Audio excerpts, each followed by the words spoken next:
How's it going, everybody? How we doing? We sound good? I should open up every stream with this, which I have already have it Neil Riley colors ready to go for Saturday. I figured you have the time with Miniberg and everything today to be able to put out a video about everything, but I wanted to talk about it, and I wanted to do, honestly, I wanted to do another live stream this week. So I figured that we jump on tonight for, I don't know, an hour or whatever, and then go from there. Yeah, long time no see. Hey, respect my new short king. This is actually a picture for next year, by the way, of the Vikings on the sideline. So it's either going to go 13-4 or 6-11. I don't know what the hell it'll be, but either way, it'll be interesting. But this is not a football stream. This is a NASCAR one. I will look at those super chats that I saw sent in early in a bit, but I figured we'd talk a little bit about the NASCAR side of things. Legacy Motor Club with the possible third car. Days of Thunder 2 is looking better. I feel like this has already been kind of confirmed already. I think it's been confirmed. It's just a matter of it's taking ages to be made at this point. And I'll be honest, I'm not going to go like as far in depth on NASCAR as a lot of people have. I'm not going to read all 22 pages and stuff. I just thought there were some interesting parts of it that had come out. And yeah, the Nights of Thunder, that's what we should call it instead of Days of Thunder 2. I'll pop you guys on the screen here too. I don't know if the chat and everything will keep going. We'll just let everyone kind of file in. Hopefully it doesn't break. Let me change it back to my colors, by the way. That way, here, I can show you. I can actually do this. So like if I have you here, right? And then all of a sudden, there you go. Now we're back to my colors for the channel. But yeah, more stuff with NASCAR has been coming out. I think we're going to get more news on Monday about this, but there's been a lot on the preliminary injunction for JGR on Chris Gilbert and Spire and what roles he can have and all of that. But I did find a few things that were honestly pretty interesting about it. First off, JGR claiming that Gabehart's role is similar to what he had at JGR, whereas Spire says it's more of an owner, a big picture focused on day-to-day competition than day-to-day competition, I should say. Which, I mean, I think that's more or less for them to decide like in the court or anything else like that. It sounds like based on a lot of it that he has almost a higher role in the team from that role that he had at JGR. So there is that. Yes, Thursday Night Jarrett. And you spelled my name right. I appreciate it. But on the other end, there was when it was the talk about the information that JGR didn't want Hendrick and Spire to get, but they pretty much said that they had no need for said info, which to a degree I get. I get that, like they've talked about, there's differences with the Chevys versus Toyotas versus what each team does. I get that side of it, definitely. But at the same time, different parts like payrolls, money going around in how internally the team works, like that definitely is something important. That definitely is something important. And I listen, I could see the other ones talking trash because they beat the Vikings last year, but if you get swept by JJ McCarthy, you can't talk shit. Sorry, I had to say it. I gotta mess with everyone on what little basis I can get on it.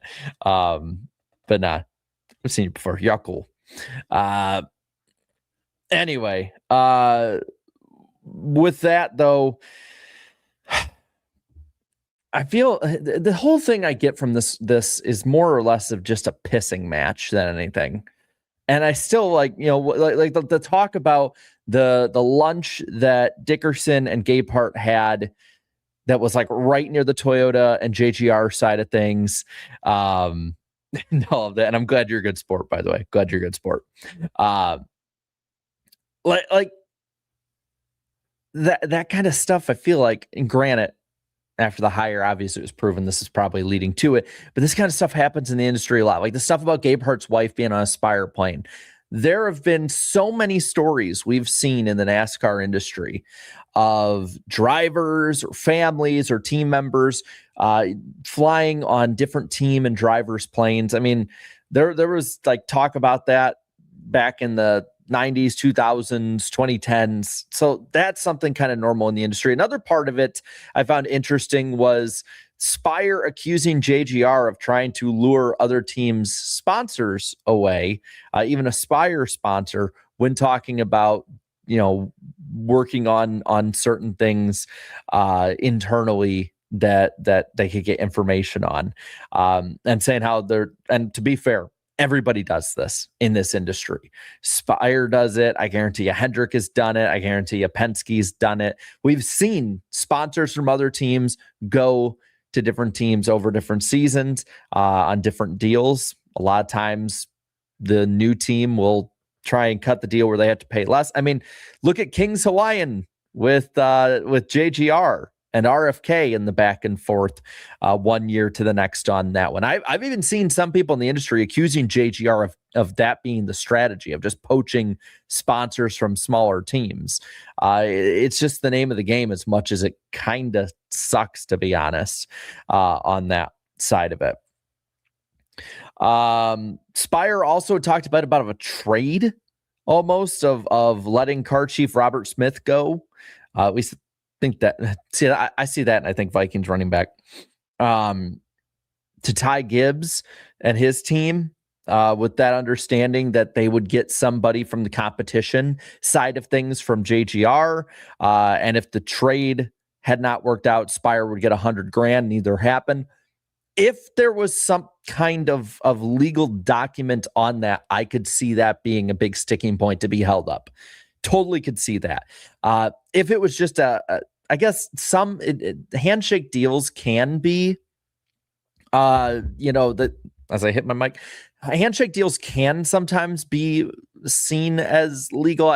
There's a bunch of craziness around it of like some states see different things. Some versions of it are. So the point is that I don't know whether or not if it was just something verbally stated to each other. I don't know if this is anything that's really going to stick for Spire.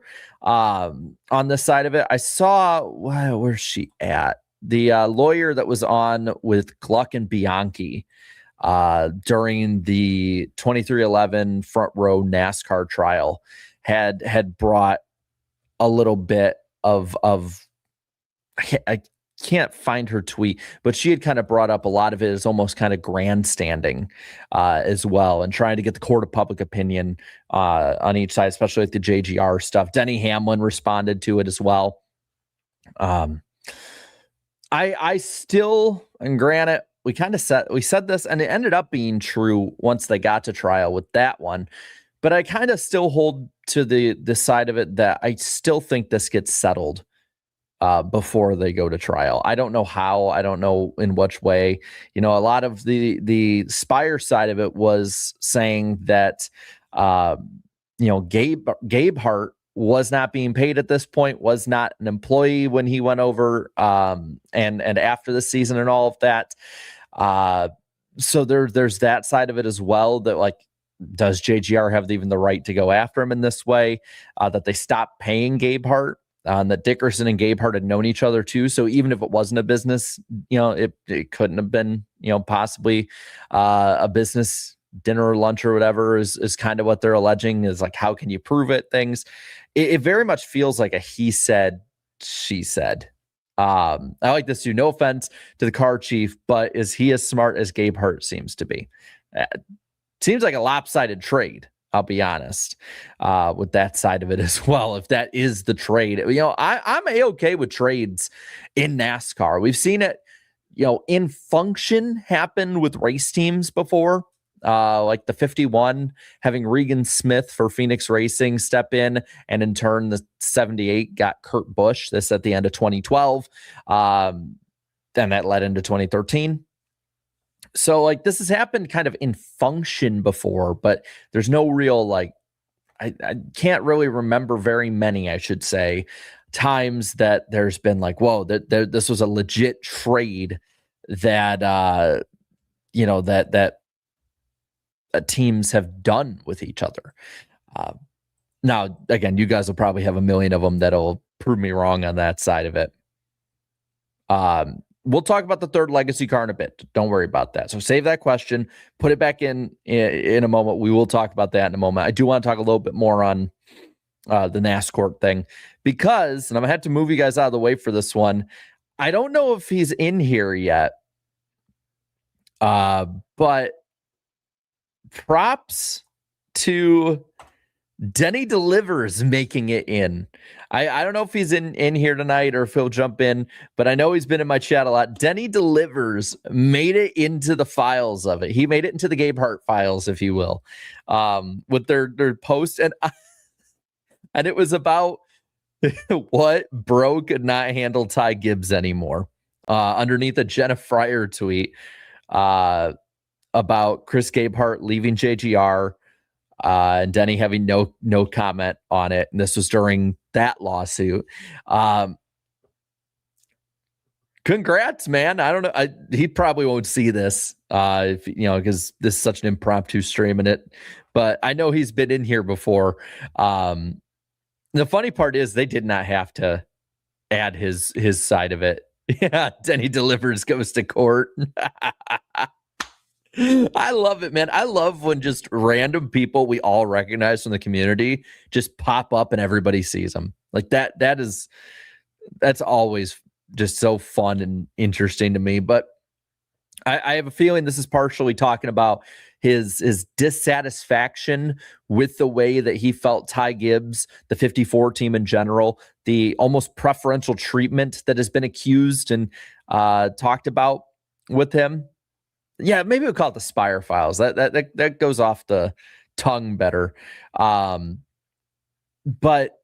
that's been a big talking point. We saw it this week, even in his post-race interview, Ty Gibbs kind of almost bringing it up and talking his shit. And if it's true, it kind of just confirms all the things that we had talked about. I know we've kind of talked about this subject before, but that talks about a lot of the things we've almost kind of wondered or had theories about with that side of it. But I want to give him a minute just on the screen, a few minutes at this point, to be like, congrats all of him being included in the Spire files. But I figured that's I feel like this channel is pretty good at talking about the community and what NASCAR fans are talking about and NASCAR fans in general. And that is a big one that I saw a few people point out today. I'm seeing thoughts on the Kyler signing. I'm sure you've already talked about it. I'm a Cards fan. It's boom or bust. It's boom or bust. It's a 13-4 season or a 6-11 season. There's like no in between, which is kind of what my team has done. But since I'm assuming you haven't seen it when if you're asking, I did show what it's going to look like on the sideline next year.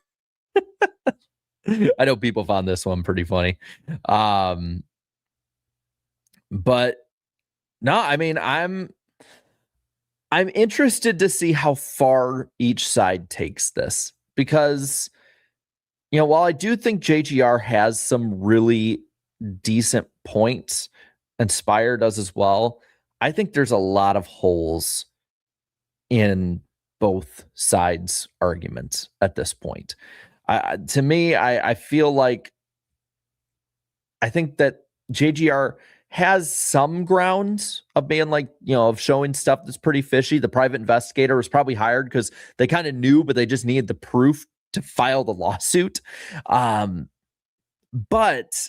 at the same time, I feel like it's also trying to kind of get back at him. And it's kind of petty. And we've seen that in the past. I believe Fatback McSwain with the 18 team back in like 2004, there was a lot of strife between him and JGR when he left the 18 team. That team was not the same kind of team that could go up and get wins until Kyle Busch got into the car. Even in the last year and a half of Bobby Labonte on the team, 2 years of JJ Yaley on the team, it wasn't until Kyle Busch was on that team that they started winning again. And they started actually looking pretty good again. And like we remember the 18. Yes, Kyler Murray signed with the Vikings about an hour ago. That's why I signed. I'm like, screw it. We're going to go all in on the short king. We just need to hope that the Vikings have a week 10 bye this year, because that's the week after Call of Duty comes out. If they don't have a bye, bet on the other team. I don't care which one it is. It could be the Browns. Bet on them. Yeah. They did. They went winless from 04 to 08.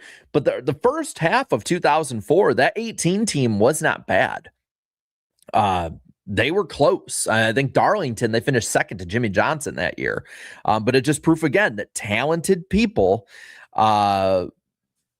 can butt heads with JGR, and we've seen explosive and bad ways at finish. I mean, again, that 04-18 team was, I think, at one point top 5 in points.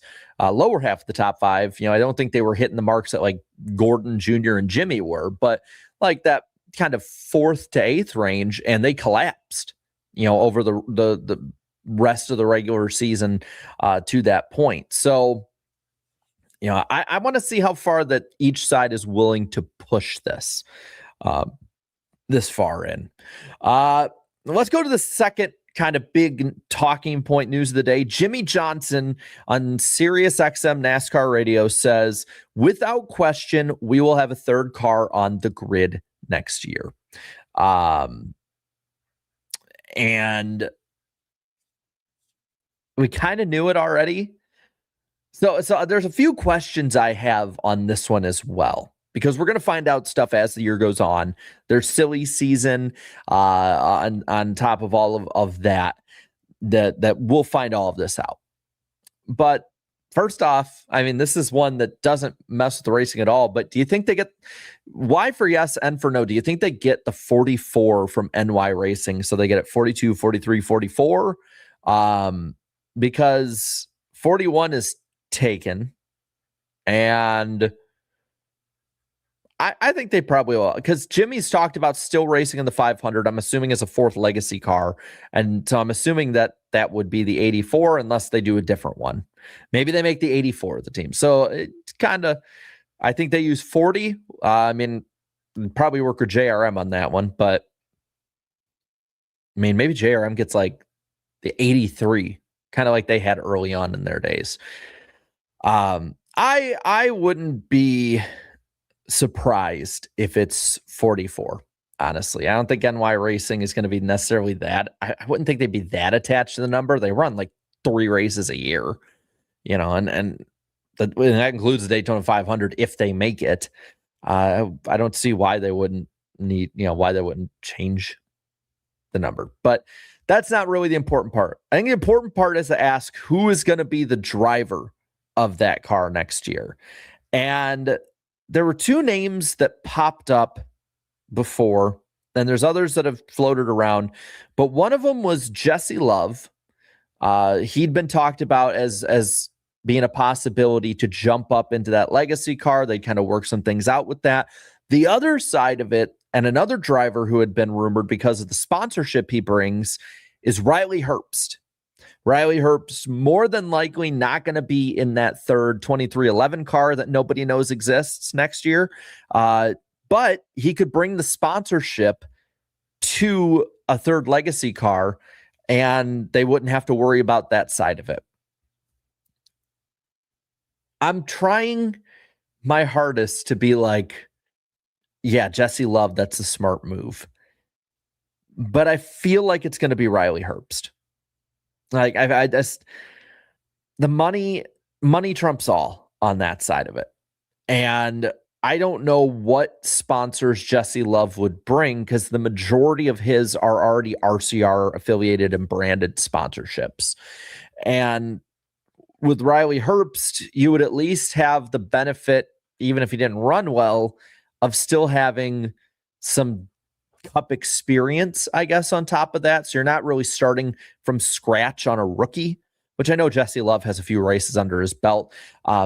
This is why I find it so interesting this year that it seems like the 33 car for RCR is going to be split between Austin Hill and Jesse Love kind of back and forth, because I almost feel like with the way that silly season could work out, that we could have almost like tryouts through the year. Which guy is doing better? Who can we get the sponsorship for the easiest on individual rides?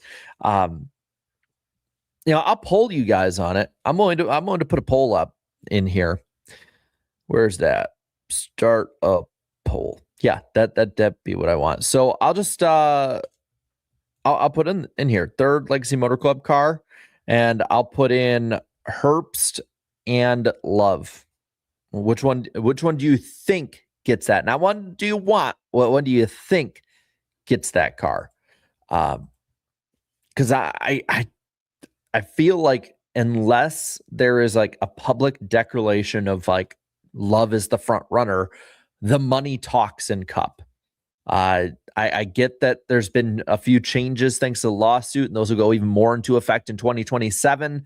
But money talks, especially in the Cup Series. Sponsorship is such a big part of things on that side of it. I have a hard time thinking that they wouldn't take the monster money on that. The other side of it, and I think the biggest question of all, even over who the driver is going to be, where does the charter come from? Now, because there was the lawsuit last year that talked about them getting the leased charter from Rick Ware Racing for a third team. If I'm not mistaken, that one is currently being used for the 60, right? Like, unless I missed something in translation here, like, wouldn't that kind of raise that question back up again of then what happens with the 60 team? And I had an idea that came up into my head about this, and it interests me a little bit on it, is what if we don't worry about different teams losing maybe as many charters? Now, the reason I say this, and I'll look at the super chats in a bit, I promise. Dodge is still, from all they've said, bound and determined to be in the Cup Series next year. I don't think it happens, but let's go on let's recklessly speculate on this. Let's go on that assumption that they follow through and Dodge is in Cup next year, right? Then there would be two more charters in the Cup Series, which I would assume one would go to Colleague, and maybe one would go to another team. But maybe that one gets sold to RFK, and then we don't have to worry about that side of it, because Brad Keselowski, at least most recently that he's been asked on all of this, has talked about the 60 team and how they're pretty much going off the fact they think that they're going to be a 3-car team next year. But the only issue is where does then that charter come from for that team? Because, I mean, just kind of looking through the teams here, Trackhouse, I don't see Ross Chastain leaving, and they got the other two under contract past next year. Penske is a tier 1 team for Ford. They're not going to get rid of a charter, I don't think. RCR at 2, I don't think they're selling off a charter. Front Row just went through all of this trouble with the lawsuit. Same with 2311. I don't know where the charter goes there. Hendrick ain't going down a car. Going down the list here, Joe Gibbs isn't going to go down a car. Colleague, I wouldn't think would go down a car unless maybe that 10 team and there isn't. Let's say that then there isn't Dodge. Maybe the 10 team is more affiliated with the RCR side of things. Ty Dillon. There's too many ties. Ty Dillon maybe takes the 8 car or goes down to O'Reilly, since there might be a gap with a ride there on that side of it. So maybe colleague, but I don't think it would be a smart move to start downsizing in Cup when it's obvious you're preparing to be kind of the cornerstone Dodge team in Cup. So I don't see how that one makes sense. We're talking about RFK right now, but they're losing that one more than likely, or I think certainly, to Legacy. 2311, they're not going to give up a charter, I wouldn't think. I mean, it's almost kind of, I wouldn't say confirmed, but it's definitely talked about that like Corey Heim would get that third car from 2311, whether it's a 35 or the 67, who knows. I'd like the idea of it being 2, 3, 4, 5, 6, 7. I don't think Haas is leaving the Cup Series anytime soon. We already talked about Legacy. Hayek, I don't think is going to lose one. Cody Ware's not going to lose a ride as long as Rick Ware is running that team. And so I don't see Spire giving. I don't think I mentioned them. I don't think you see Spire giving up. So where does the charter come from? And how much money would it be for that 60 team to stay? So maybe Priest either is out of a ride because of just being forced out of the inn by the system, or if we get halfway through the season and maybe Brad Keselowski, is coming to that realization, like they might go back to a 2-car team. The leg injury is kind of quickened the aging process, and maybe he steps aside to keep Priest in one of his cars. Like that's kind of where I'm at with that. Is I feel like it might come down to Brad K having to retire to be able to keep Priest in the car. Or maybe they feel an open team. I don't think they would. It just doesn't make economic sense with the way the sport is right now. So that's another question I have. Just like, I don't see where this comes from unless a team that we don't see giving up a charter gives one up, or a team goes under or something. I mean, maybe I'm seeing that super chat from Twin Spare. Maybe Rick Ware and that team changes it up or goes to a different series, shuts down the NASCAR program, but they fought tooth and nail to keep the NASCAR program. I kind of agree with this. I do think that I'm not crazy that only 2 teams are kind of grandfathered in to have 4 charters where everybody else is capped off at 3. Now, I don't know how interested Penske would be in this. This is a long-term thing. This is like for the next one. Maybe something they could do, and this would probably automatically make the field bigger, is that every tier 1 team for an OEM is allowed a 4th charter, allowed 4.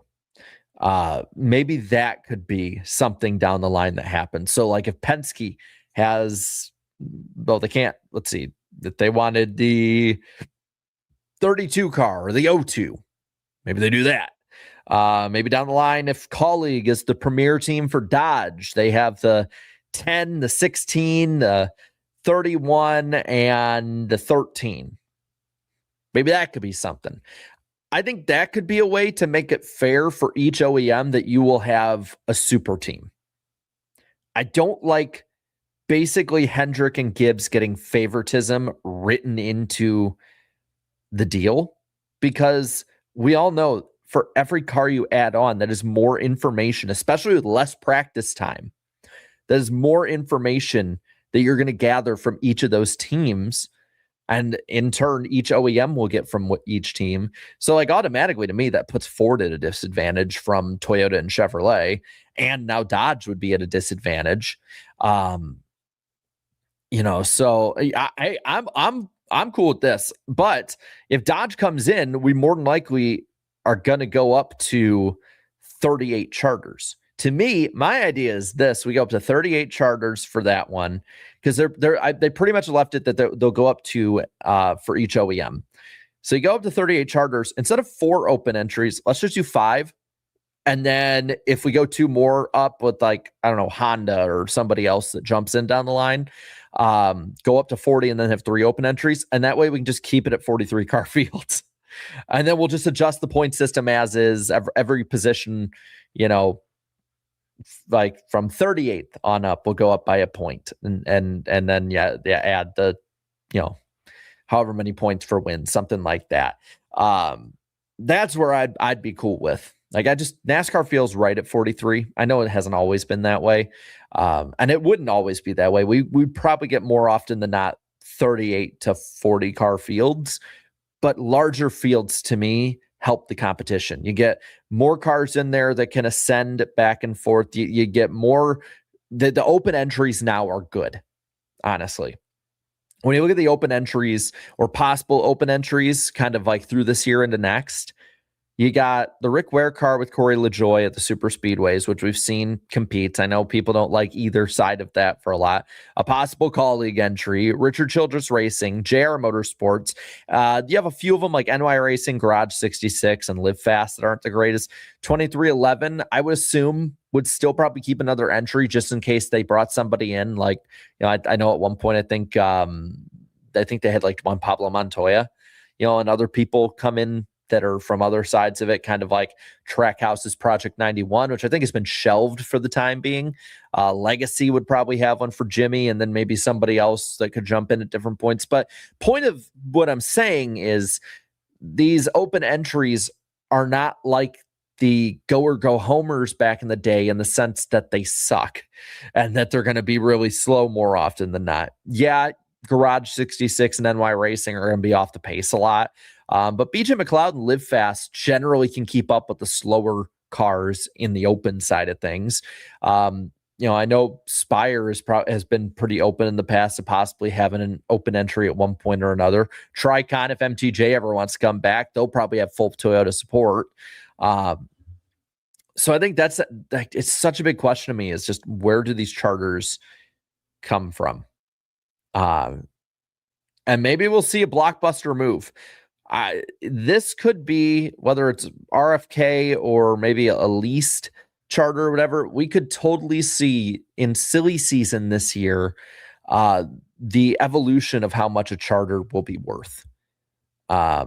Because we talked about, like, the price was here, let's say, for charters before the lawsuit.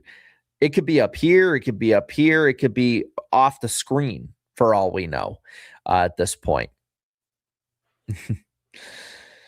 Let's see. But I'm looking through here. The free agency silly season this year is wild. Like, it's absolutely wild. I went back on J-Ski to look at the updated teams right now that have drivers with like 2026 and more than likely. And by the way, for Snapback, you're probably right. And if not now, definitely by the end of this current charter deal into the next one. But as of now, there are, I think, 22 possible openings for silly season. Now, some of these, again, I don't see changing. I'm sorry, but Ryan Blaney and Joey Logano aren't going anywhere. There would have to be something monumentally insane to make that a possibility. Reddick, I don't think Reddick goes anywhere. Chastain, I don't think Austin Dillon is going anywhere. Christopher Bell, Bubba Wallace, even if he doesn't perform, like, the money he brings in being a pretty popular driver, he's good enough that he wouldn't, even if he were mediocre at his worst, Bubba Wallace is going to be in that 23 car. He brings in so much sponsorship. He's one of the most recognizable drivers. Fans either love him or hate him. I don't see that changing. Looking through here, I don't think Buescher leaves RFK either.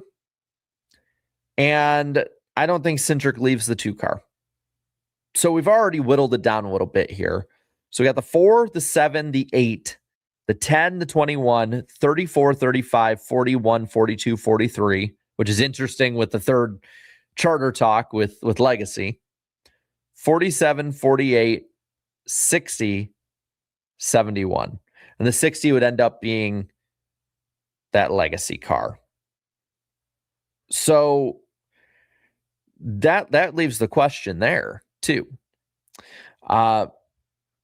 There's some that I'm kind of back and forth with. AJ, it's year to year, but it sounds like he's going to probably be a good soldier and stay in that 16. So there's a couple that are interesting. I personally think Kyle Busch is out. Like I get that there's not really many improvements outside of the 48 for him at this point from RCR. I mean, if anything, it's lateral moves or slight moves up. I don't know if he gets the 48, but I mean, Busch just seems miserable to me. We talked about it last night on NWP. That it just, and there was a bit of back and forth, but maybe let's say, I mean, where would be better than the 8 right now? 7 or 71. I mean, it depends on how Michael McDowell and Suarez do. Hocevar is there until the next decade. But I don't know if front row is better, the 4 or the 34, but I would think,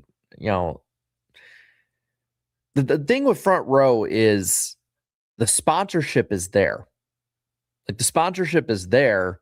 So it's not, they can probably go after drivers rather than as many sponsors they would have to bring with. I'm looking through and I don't see much outside of the 48 would be the big one. I think that he could go to. And then after that, it's Spire, which I think would be minimally better. I think he would make the chase with Spire. I'll put it like that. Front row, I could see if the team takes the steps we think they're going to, being an improvement. And maybe the 21 if they move off Barry, but I'm not sure if they do. It's not even clear because it's not made really public if Barry's multi-year deal goes through this year and then there's like a void year for next year, or if it just goes into 27. So there's that side of it too that we don't know. The silly season side of things this year, it's going to take a minute to kind of bake into place.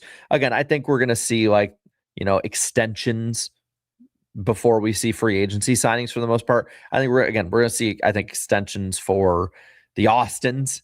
I think, Austin Dillon, I think it's pretty much just like, Austin, you good to race? Yep, you're in.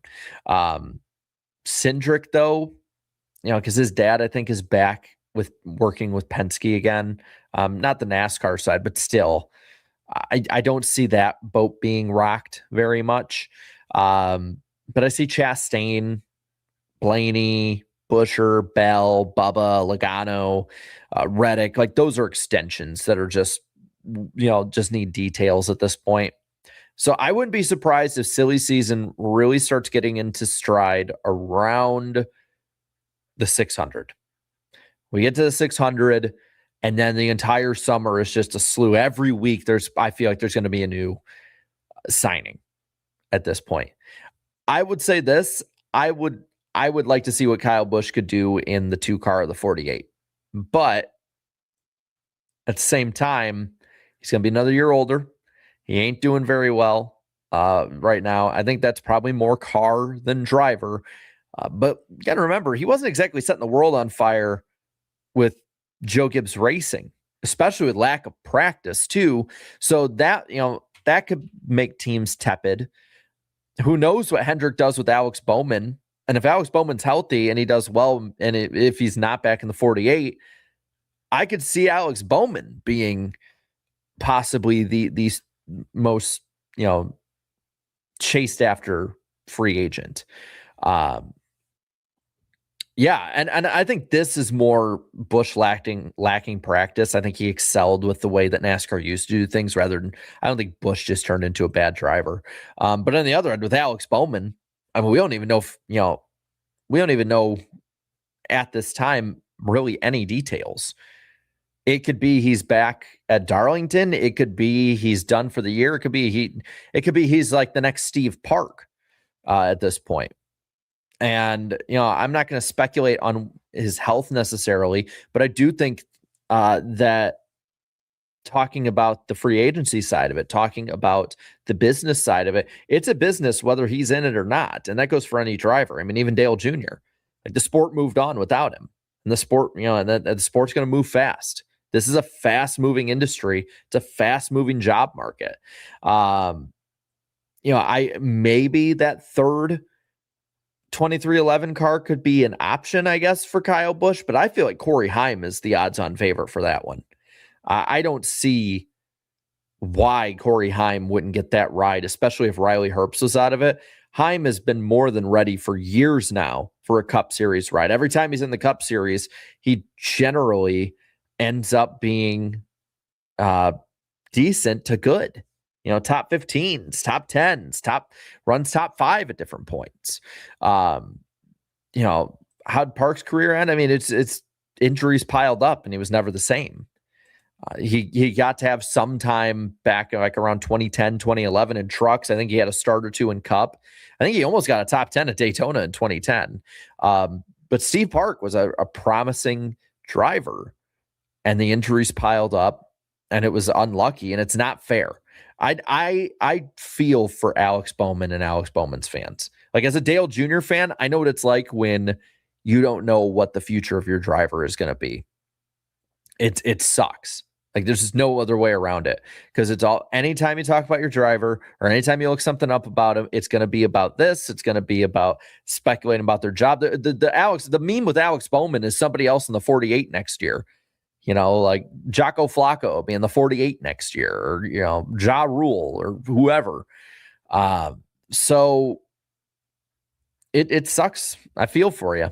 And as a junior fan in 2016, I have to say, the way Bowman is right now at the end of his career, it's not exactly the same. Well, not, I said the end of his career, but like further into his career with this injury is very reminiscent to the way that Dale Jr.'s career ended out.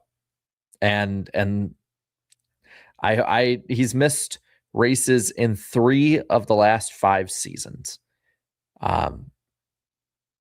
Durability in any sport, including motorsports, durability is always an important question for long-term stability. And if you can't stay in the car all year in a Hendrick ride, Hendrick has to move on at that point. It's not fair, but life's not fair on that side of it. And this industry isn't fair. So there's that side of it too. I wouldn't be surprised if about half of the rides I mentioned, their drivers stay. I think, like, for instance, Spire. Either Suarez or McDowell stays in that car, in whatever car they're in. I still think the odds-on favorite to be dropped from the Spire side of it would be Suarez right now. I know that he is 17th in the points, but Michael McDowell is 8th in the points with a top 5 and 2 top 10s. He's in the chase right now. Granted, 13 points over Suarez, and granted, again, 4 races in, but we expected Michael McDowell to be a chase threat. We expected Carson Hocevar to be a chase threat, to be a threat to win races. And I don't see Daniel Suarez being at their level right now. And the other end of it too, we talked about earlier, the front row side of it, Gilliland or Gregson. I think one of them stays and one of them goes. My bet would be more than likely Gregson goes. But neither is at a good start. They're 25th and 26th in the points. So, yeah, I'm kind of with Cars Boy here. I would think Suarez, I think Suarez would do well doing a year or two in O'Reilly with, I don't know, JGR or JRM. Get a year in there and just reset. Because I think Suarez is a good enough driver that he can be a decent Cup driver. Borderline chase guy, but that's about it. Looking at some of the others, what do we think the odds are of either John Hunter Nemechek or Eric Jones leaving their teams? Looking at where they're at right now in the points, 22nd for John Hunter, 28th for Eric Jones. The problem with me with Legacy Motor Club, and kind of circling back to the initial talking point of this whole deal, is the entire team never can start a season off well, except 2022 when they were with Chevy. But since they've moved on from them, they can't start a season worth anything. They always start behind the 8 ball.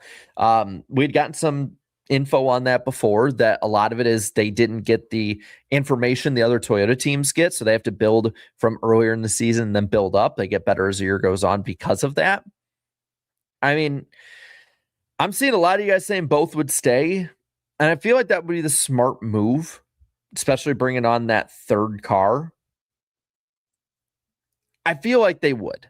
If any of the ones that have 2 openings right now were to have both drivers stay, it would probably be them.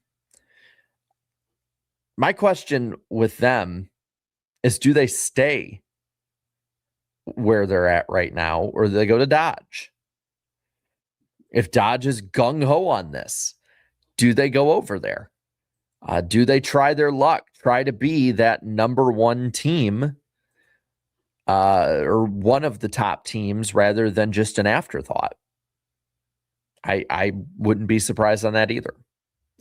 But I really think that silly season this year is going to be one of the most entertaining ever. It might not have the major signings. It could be a complete dud on that end of it, but there's going to be a lot of movement. We basically this year, outside of the 38 car, the 38 car, was it 38 or no? Trackhouse, the 88 car, I should say.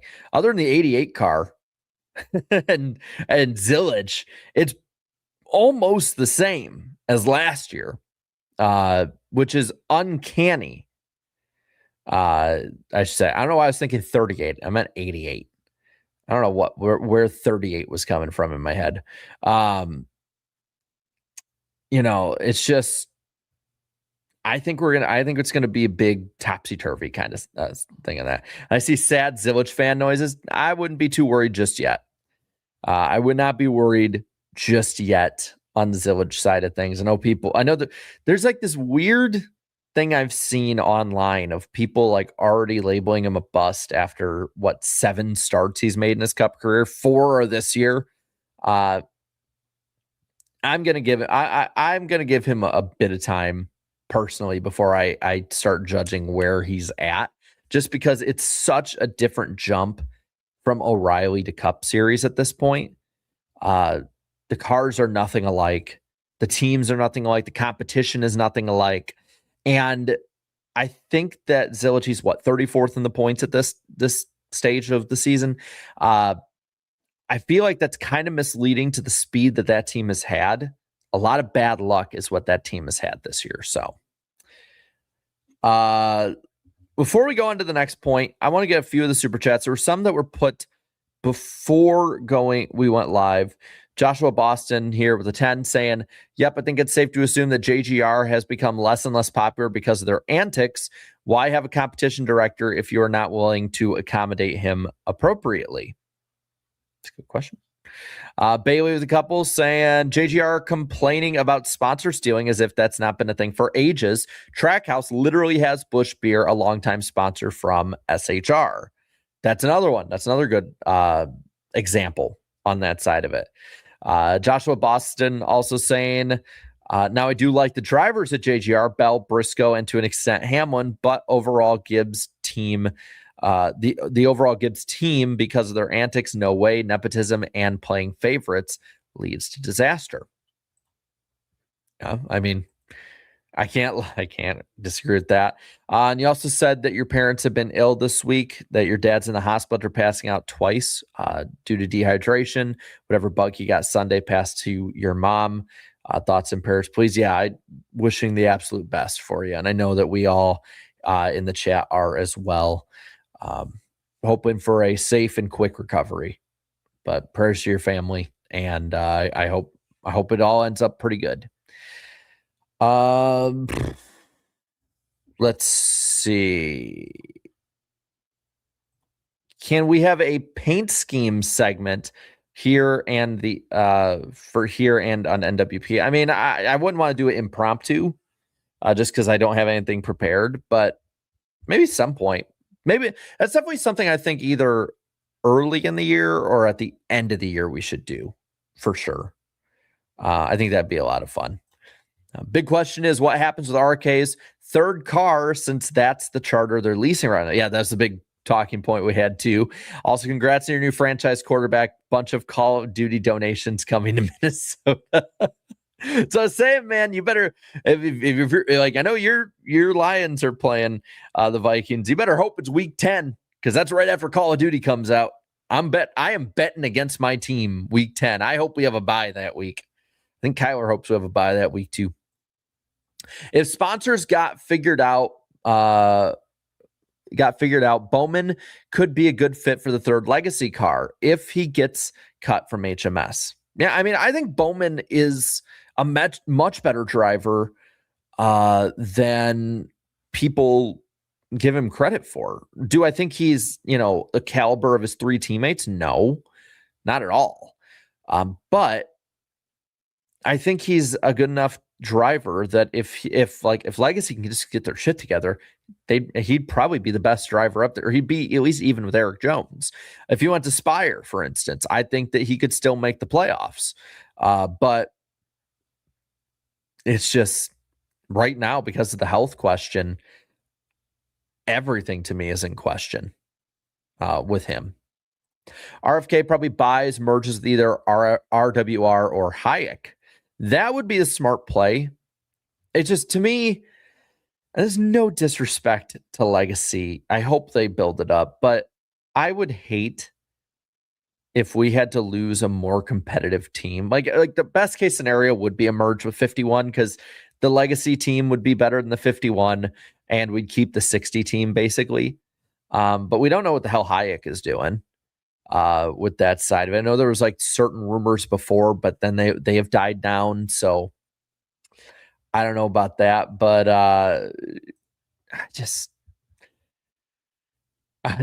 Twin Spinner saying RWR shuts their NASCAR team down. Cody goes to sports cars. I mean, that would definitely be something that would help the competition side. But I think RWR has so much money built in at this point. I don't see them pulling out just yet. Like if charters start going for $250 million, I could totally see them selling two of their charters off, taking $500 million and just, effing off to the Hamptons at that point. But that'd be a long time. Like I wouldn't think that'd be anything in the next 10 years. Not that much. Let's see. Here's an idea. 40 charters, 3 open cars, and for the 500, have all open cars race in one of the duels instead of being split up. See, I'm okay with the first part. I like having both duels matter when it comes to that side of it. If we have a 43 car field, it would be interesting if they kept the open exemption policy and the Daytona 500 had 44 cars. That would be interesting to me because that'd probably be about the only race we would see 44 cars in, I would assume, at least for a while, because it would take a while to get more open teams, I would assume, if we have 4 more charters. But let's see. They don't have 43 pit stalls. I mean, no, they do. Most tracks have, I'm pretty sure all of the tracks have 43. They just have open pit stalls now. Like during the season, some of them will be like opened up for like the Peacock pit box and stuff like that. Some, I think some have adapted to that. I'd have to double check. The interesting part is if they did have 44 with open exemption, or if they did have to like have more cars than pit stalls, to see people double up like they used to, like at Dover. Dover for the longest time, I think, had 42 pit stalls. So I remember one year it was like one of the lower teams and Jimmy Johnson had to share a pit stall at Dover. And then once a car fell out of the race, whatever team was sharing that didn't have their box already there would then move all of their equipment to the opened up pit box that car that had fallen out had. So and you know what? Maybe they could open up. I see Southern 500 goes back to 50 cars. I mean, they could maybe open up the backstretch side of things, and open up that as backup pit stalls for some of the teams. I don't know if Jimmy won. I can't remember if it was 05 or 06. If it was 06, it was when I was watching. So it was early when I was watching, and it was Gen 4. So it had to have been 05 or 06. If it was 05, maybe it was the fall race. If it was the 06 fall race, Jeff Burton won that. And then Kenseth, I believe, won the spring one. It was one of, I want to say it was 2006. Somebody would have to double check that on both our parts, though, on that side of it. Let's see. Snapback saying, I just want a happy, mad Kyle Busch in Cup. I would like to see Kyle Busch do well again, just because I want to see that snarkiness up towards the front again. Right now, it's just like sad. It's just like an unhappy driver running 25th every week, being lucky to get I mean, he was lucky this week to get a 17th place finish, which is sad to say about a driver who was a past champion elite. So it was 2010. I was right. It was a spring race. It was Scott Wimmer's 4 car. Damn, that would that'd be like the last few days. I say days, years of Morgan McClure, right? Because I think they had Ward Burton in 2000. They had Ward Burton in 2007. Because Ward Burton, fun fact, Ward Burton is the first driver I ever met. The first NASCAR driver I ever met was Ward Burton. Like that. I love Ward Burton. I absolutely I don't know if y'all saw, I think Ward has a podcast with Jeb, and they were talking about, somebody had said that they had like a radio show where they're trying to pronounce things, and the host of it at the time was Ward Burton. And they thought it was, or like they had brought up Ward Burton and how he talked, and he became people's favorite driver from that. Man, I would love to have, like, how TNT with TBS has the alt cast. I would love Ward Burton to be a guest on the alt cast and just not even talk about the race, at all, and just be like, talking about rattlesnakes and possums and random animals he's caught. Like he what is a crime against humanity that unfortunately the universe would never allowed us to see? Ward Burton and Steve Irwin going out into the woods of Virginia, North Carolina, that whole area of the country, and having like an hour-long documentary together. Like, I don't know if Robert Irwin would ever do it, but I would like that's the closest we'd get. Maybe like Robert Irwin does something where he goes looking for rattlesnakes and like moccasins with Ward Burton. Because like Ward, if you like watch his videos, like they're entertaining, yes, but like he actually teaches you something. And it's clear he cares about the animals. So like, I don't know how we get that done, but if we can get Ward Burton and Robert Irwin together, that would be awesome. That would be one of the most, like, that's, we get like, probably, I would say honestly at this point, the royal family of Australia, with just like the most, the most American possible person we could get on our side with it. It probably would never happen, but I would love it. But it'd be worth a shot. I don't even know how the hell I got that far off on it. If Busch goes to the 48, it could be like 2009 Mark Martin all over again. Maybe. I mean, we've seen Hendrick do it before. I still think Busch has a few wins left in him with a good car. I think he also would be a really good year or two stopgap driver. I think anything Kyle Busch past 2028, though, like at that point, I'm kind of wondering, like, because the Mark Martin comparison, I think, is interesting because the age that some of these drivers kind of move it back with, and retire at now is younger than it used to be. We don't see really 50-year-old drivers. We see guys in their mid 40s, maybe, that go out there. So, that's an interesting comparison, but I'd like to see it. I really would like to see it. Let's see. I keep losing my. After this, by the way, we'll talk about Days of Thunder 2. So don't worry if you're waiting for that. We will talk about Days of Thunder 2 and like some of the interesting stuff around that. And also, I kind of like the wish casting and wishing that we would all want from it. If he gets healthy, I could see Bowman getting a 2-year extension through Ally while Raja and Day develop. Yeah, I could if he's healthy.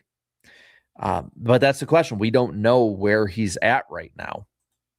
They'll say a lot of stuff publicly, but until we get official confirmation of he's racing or he's not more than a week or two at a time, there's really not much we can judge on that side of it. I'm going to phone buzzing here. Yeah, I mean, you guys are saying Ally likes him. Ally really likes him. So, that definitely helps him. But after so much, so many injuries, like at some point, teams got to learn to cut bait. And it sucks to say, but it's true. Am I not doing the lap for points anymore? Nah, I'm going to be honest. It was fun for me while it lasted. And part of why I did that was the big part was for fun. Like 75% of why I did it was for fun, but it was getting less fun. And the other part of why I did it was also kind of like a small piece of rebellion against the playoff side of it, being like screw it. Like a lot of people that follow me care more about this than others, like as a way to let's change it a little bit. And it's changed. But it got less fun for me because people started taking it too seriously. Like people started actually starting fights in the comments sections of my community posts. And like somebody would take it too seriously that was pro playoffs. And then a bunch of anti-playoff people would start name calling and saying other things, or somebody would take it too serious as like, this is the real championship. And I'm sorry, with stage points, with the way that points are awarded now, that they would have raced differently. Like that argument to me kind of goes like they would have raced differently thing is true under any new formats. But like, at least with the chase, especially the early years of the chase, they raced that system like they had raced before and then adapted more. So like you could at least kind of say, well, it would at least kind of be like with the playoff side of things and the way people would do stupid moves for wins throughout the season and make different pit strategies, especially with the 3 race rounds. Like it's just, you can't base that as your reality. And I remember there'd be times where I'm like, guys, like y'all got to cut it out, and people would get pissed at me. And I'm like, this just isn't worth it. It's not that they like drove me off of doing it totally, but it's just, I was having less fun with it. It to me, it didn't make sense to really keep it going. Plus, even if they go back to a full season points format, it's not going to be the Lapford system. I hope it's not the Lapford system. I hope honestly that it's the way it is now without stage cautions. I'd be A-okay with that. So when you're looking at the Lapford system, that system, it has been 23 years since we ran that with the full season points in mind. I guess if you count up to, what is it, 2010, it's been 16 years. But it's been, I have people that follow my channel that weren't born when that system took place. And so and it was causing confusion too, because some people were wondering why the points I'm saying are the points look different than the other ones. I'd been thinking about doing it for a few years now. And now that people actually give a damn about the championship standings through the year again, I just didn't feel like doing it anymore. Plus, the other big part of it is the Winston Cup points account on X does it way better than me. And they do it like within 30 minutes of the race usually ending. And it's a great account to still follow. I think Dale Jr. still follows it and retweets it from time to time. But that's kind of where I stand. I will say with the current format, I am kind of dreading the reset just because I still think, I like following the points, obviously. And the chase, the way it's made now was definitely better. But I would really enjoy seeing how through the year people track down Reddick. But I'm not going to complain too much about it. I do think the discourse is going to probably start gaining a bit of steam probably around the end of the TV deal, I would say. Once the, kind of shimmer and shine of the new system wears off, I think a lot of people are going to be like, all right, we're going to find the warts of this current system. Every point system, every championship system has problems. Like there's no perfect system. To me, the playoffs had the most problems of any in the modern era. But the chase had its issues too. I think one of the things for me with the chase is that there's going to be those around the cut line that are going to be racing hard, just like they always did.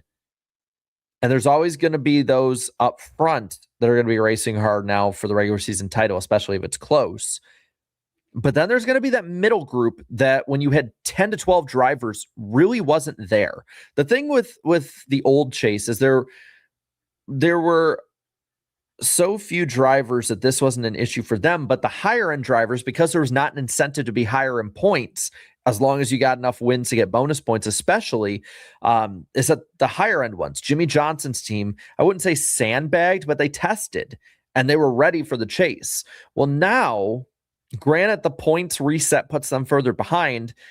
That range of, anywhere from 5th or 6th, maybe a little higher, maybe a little lower, onto, I don't know, 10th, 11th, 12th, maybe 13th, like that range, because there's such a big field, it might not make as big a difference where they seed out. So they might be the ones sandbagging or testing in the middle of the season and then have that extra advantage that that we wouldn't, otherwise, see. So I'm going to be interested in the strategy that some teams employ to try and get ahead. Like if you're not going to be in the regular season title fight and you're going to be like, I don't know, let's say 6th in the points on the reset, but you're 70 to 100 points behind that regular season title fight with like 6 races to go, maybe more. Do you even bother chasing after it? Or do you test some things at similar racetracks? We've always heard the similarities of New Hampshire and Gateway, for instance. Well, New Hampshire is the second to last race of the regular season, and Gateway is the second race of the chase. So you could see teams right before Daytona, maybe 5 or 6 of them, maybe up to 7 or 8, who say, you know what, let's try something completely new that otherwise if we were chasing after points, we wouldn't. Let's try a new setup or something new at New Hampshire that we could try for Gateway. And if we figure something out at the flat tracks, we can get that advantage. And if there's anyone that's going to do it, and I know a lot of people don't want to hear it, it's probably going to be Team Penske and Joey Logano, because Ryan Blaney, I think, is going to be in the middle of that championship fight up there. But Joey Logano could be 8th in points. And that 22 team could just start working to get ahead of Gateway, because they're not going to really, what's the difference of 5 or 10 points if they go out and they end up getting a net positive of 15 points over second for a win? So I'm interested to see if teams start employing that side of it and start doing that once the points really shake out this year. So that's a side of it that I'm interested in it. I saw some, you said Giants have Harbaugh. Giants are going to be a sneaky good team this year, as long as they stay healthy. That was their issue last year with their high-end players. They didn't stay healthy. Kyle Busch to the 48, Love to the 8. I maybe Love to the 8. It would make sense. I think right now he is the most cup-ready driver that's full-time in O'Reilly. So we'll get to the rest of the Super Chats in a bit. I think there's a good amount still left. Many others that pop in, and then I'll pop you guys back on screen now. Let's talk about movies, guys. Days of Thunder 2. There's been some talk about. Hollywood writers has been meeting with NASCAR teams and people in the industry, and as well as some producers have been going to the racetrack. They were at the 600, I believe, last year or the year before, to develop the plot for the Days of Thunder sequel. Whether it's Knights of Thunder, maybe it's Knights of Lightning. Days of Thunder 2, More Thundering. I don't know what the hell the title would be. But Days of Thunder 2 looks to be it looks to be real. It's pretty much been confirmed to be real, but now it's like we're just needing to learn, like, what's the plot going to be? Who's writing it is the big thing for me. Is it going to be the writers from Top Gun Maverick? If so, hell yeah, let's do it, man. Tom Cruise has already pretty much been confirmed to be back. Obviously, Robert Duvall isn't going to be back, but I hope they do something to honor him in this movie. I don't know how you couldn't honor such a legendary actor. But at that point, like, who's the new generation going to be, right? That's going to be, for me, really fun. Do they have, Tom Cruise, man, he doesn't age and he does all his own stunts. Would you have Tom Cruise maybe being the old driver and you do the plot to Cars 3? Do you make him the owner? I want to see Rowdy Burns back, obviously. Michael Rooker is actually a NASCAR fan, by the way. I found this out by actually meeting the guy. I got to meet him, I think, in 2019. They used to have a Comic-Con for zombie movies called Walker Stalker Con. Maybe that's also the stalker part is where JGR got their private investigator. But I got to meet him. Pretty sure he was drunk, but it was still awesome. He's a great person to meet. But what was really cool was that he had a city hat on. Like a City Motors hat or whatever it was. And I showed him because he was talking about how big of a Dale Earnhardt fan he was, because I had started talking NASCAR, and I had brought up, I'm like, yeah, they used that 5 there that he had on his hat, because he had that stylized 5. They used that too with the scheme that he was talking about with me on Junior's test car. I think it was at Texas in 2007 for Hendrick. And he thought it was the coolest damn thing, because he was talking all about Dale Sr. and how much he's like, I love Dale Jr.'s daddy, and I love Dale Jr. I love the Earnhardts. And he was talking about all the different stuff, like different stories that I hadn't even heard of at that point. So he's a real NASCAR fan. Like, there's a reason he keeps coming back to NASCAR races. He keeps coming back to NASCAR promos. He's a great dude on that side of it too. Like, just as a person. So, and I see this thing, I didn't put 2 and 2 together. I had seen him in Days of Thunder, but I know him more as from Merle in The Walking Dead, because I used to be a huge Walking Dead fan before it went to shit. And I absolutely loved his character in it, as much as he was such an asshole. He was such a jerk in it. But I'm really I'm okay if this movie takes forever to make if it's done right. If it's done right and they have a great plot, they film it kind of like the F1 movie and Top Gun Maverick, and it treats NASCAR with real respect. It has been a long time since we have had a NASCAR movie that has actually helped the sport and been live action. Like, I know it's a kind of a contentious subject, especially after Kyle Larson talked about it, but I'm kind of with them that as much as the movie was harmless, Talladega Nights did a whole lot more negative for the perception of NASCAR's fandom than anything else mainstream in the last 25 years. I mean, I can't tell you how many people, when they think NASCAR, they see Talladega Nights as like, oh, that's like, it's basically like a NASCAR documentary. It's like, no, that's not how NASCAR is. And I think having a great all-star cast, a bunch of really good up and coming young actors, different people that have worked their way up pretty well, that would be big. I think to help it too, to kind of pass the torch from old to new, and not like, like we'll go from, I don't know, like Tom Cruise to Chris Pratt. Like, nah, Chris Pratt was the popular thing 10 years ago. Like I want this to be a modern movie for modern audiences, not necessarily like the way that a lot of people will say, but just like, I want this to be what Days of Thunder was in 1990 for a lot of people with the sport today. I know a lot of people in the sport that were around back then say how negative it is, but it's like, that was nowhere near as bad to me for the sport as Talladega Nights.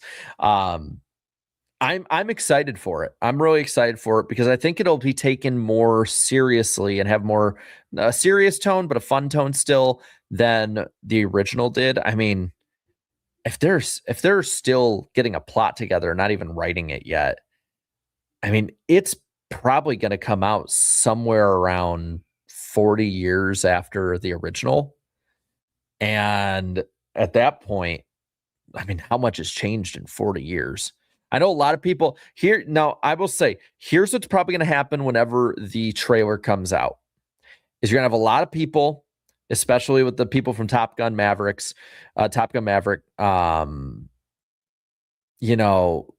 they should be involved. Tom Cruise, people taking it really seriously.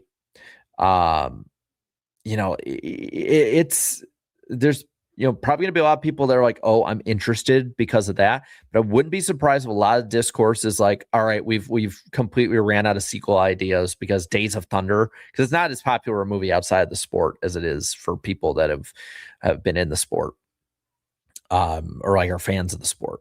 But I mean, if this comes out around 2030, it will have been 40 years since 1990. I mean, I see some people being like, oh, it's not that long or something like that. And it's like, y'all, it's been 36 years since it came out. Like, a lot's changed, man. A lot's changed.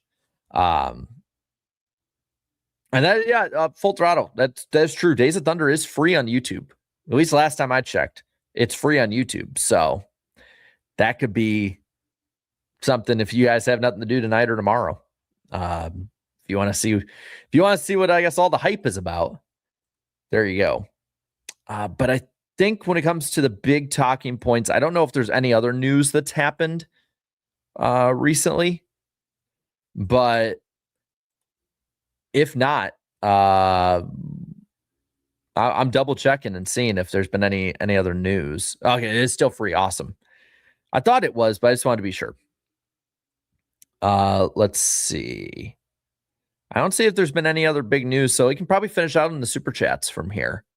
Where did we? I would love to see Adam Gontier as the Grand Marshal. I believe he's the lead singer of 3 Days Grace, right?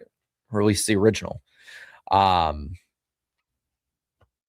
someone's going to bed. Someone's yawning back there. Mini Bird going to bed. I'd be down to the having the lead singer of Korn is awesome. I'm so excited for that side, for that.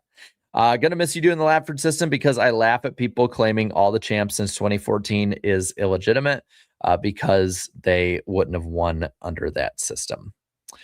That's the thing, man. No, people took it too serious, and it was fun for a while, but I did it for 7 years, and it just got to the point where I was just done with it. I already get enough negative comments and stupid stuff. I don't need to do it for something that's at the end of the day just not that big for me. Maybe at some point I'll bring something like it back or I'll have fun with it. So the thing is that I opened up the community tab so that people can actually post their own posts on the overall community tab. So like you can have it where you're just seeing my posts. But there's been others. Like I saw somebody posted their pictures in St. Petersburg on there. So it's not like I'm just, it's closed off forever. If somebody wants to do it, go for it, man. I'm not stopping anyone. As long as people are just chill with each other. If you go on the desktop version, there's like the community side of it. It doesn't really work, but if you go on the community side on the mobile version, I think you can actually like see what I'm talking about here, where like people can leave their own posts on here, which is I think it's a really cool feature, honestly. Let's see, I'll open it up and yeah, like you got my polls, but then like, there's some that, okay, yeah, that's cool. You got to go from newest, by the way. Yeah, like in the chat here, Glitter Girl has their ideal schedule for 2027 on here. For all three series, too. Timothy Wolf with a 95 Blaney car for NASCAR 25. Scroll a bit down and the Viper TV with their pictures from St. Pete.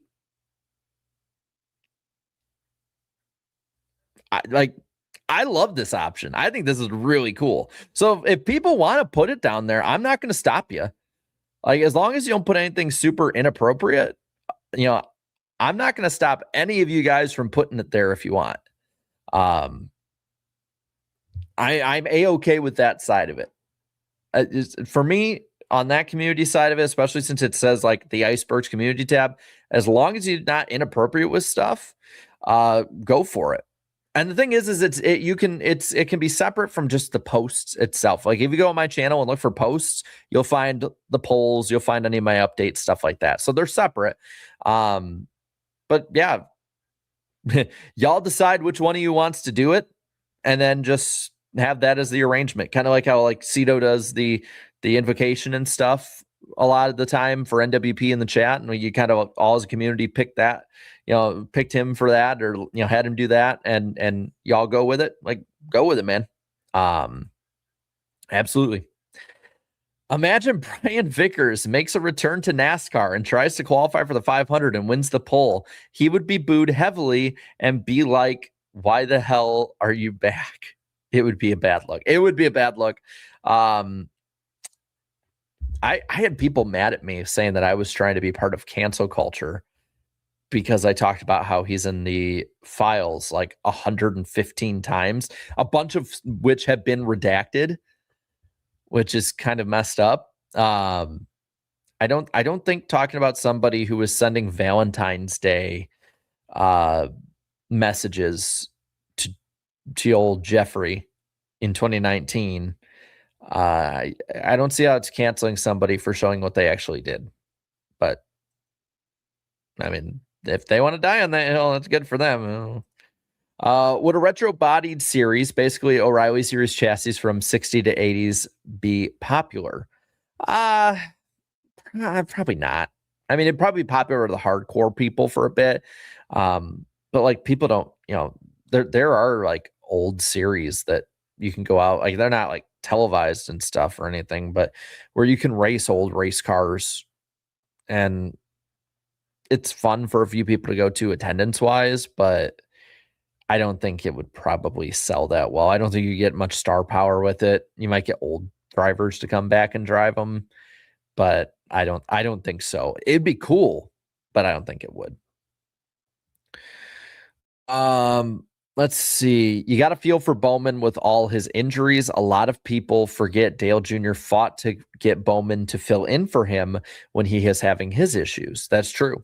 Yeah, I remember that because I remember questioning it, and then Dale Jr. saying that like he was pushing for Bowman to be in the 88, and I'm being like, well, Dale Jr. does have an eye for talent. Like if you look back, even before they really became the farm team for Hendrick, they had some pretty damn good drivers for JRM and Chance too that Junior had a hand in. Hell, to a degree, not fully, but to a degree, Dale Jr. was part of the reason Denny Hamlin got a shot.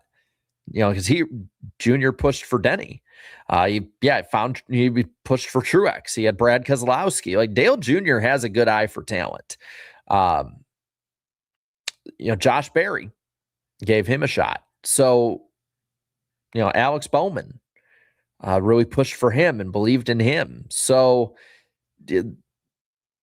once Junior signed off for Alex Bowman on that side of it, I was like, all right, I'll give the kid a shot. And then he went out there, and I know he wrecked like his first race, I think was New Hampshire.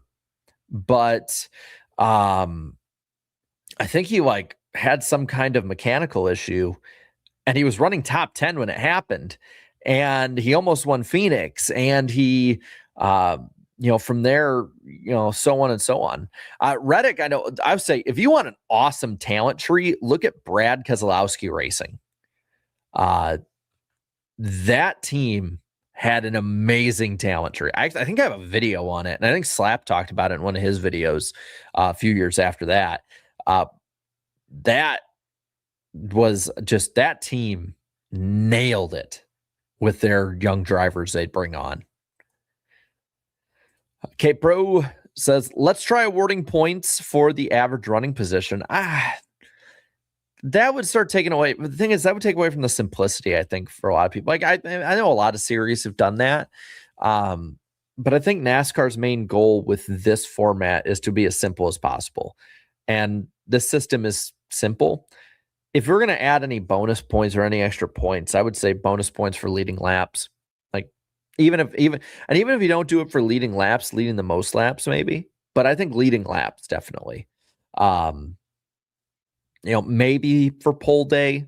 I know a lot of people have talked about that.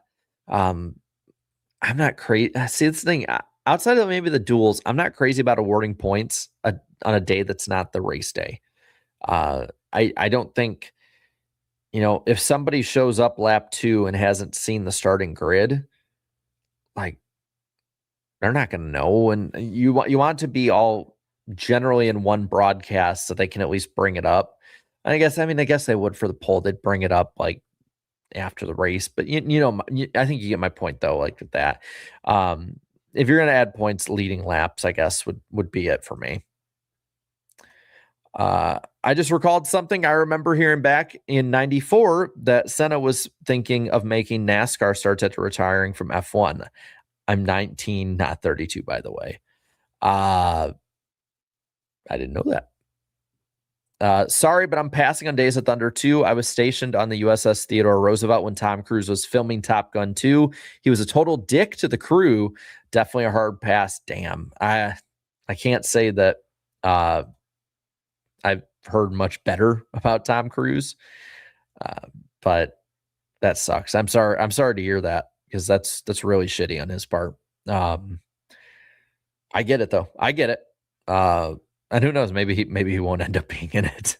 Maybe that'll be a positive. I don't know, but that's messed up. But there's a lot of people, I think, and you also said there's a lot of media about it. I think I remember seeing stories about that at one point. I can't remember if I had, but I hate when actors are like that. Like, you're an asshole to people because you pretend to be people. Oh yeah, and then all of his other crap too. Yeah, I'm not even getting into that side of it, but I agree with you on that. Let's see. What is a random paint scheme or schemes you remember well? All right. Clint Boyer in the 33 Prilosec car. I think it was Auto Club in 2009, I want to say. Everyone remembers it on the 31, but not many people remember it on the 33. That's a random one that always sticks out in my head. Like, for me, that one always sticks out in my head.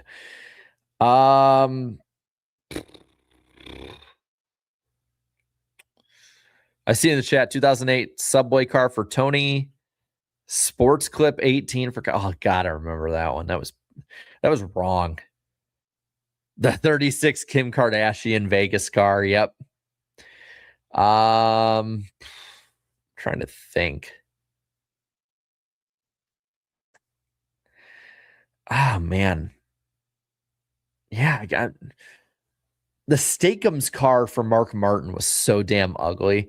That's I remember being at a race and Slap had said that was like his least favorite car that Mark Martin ever had.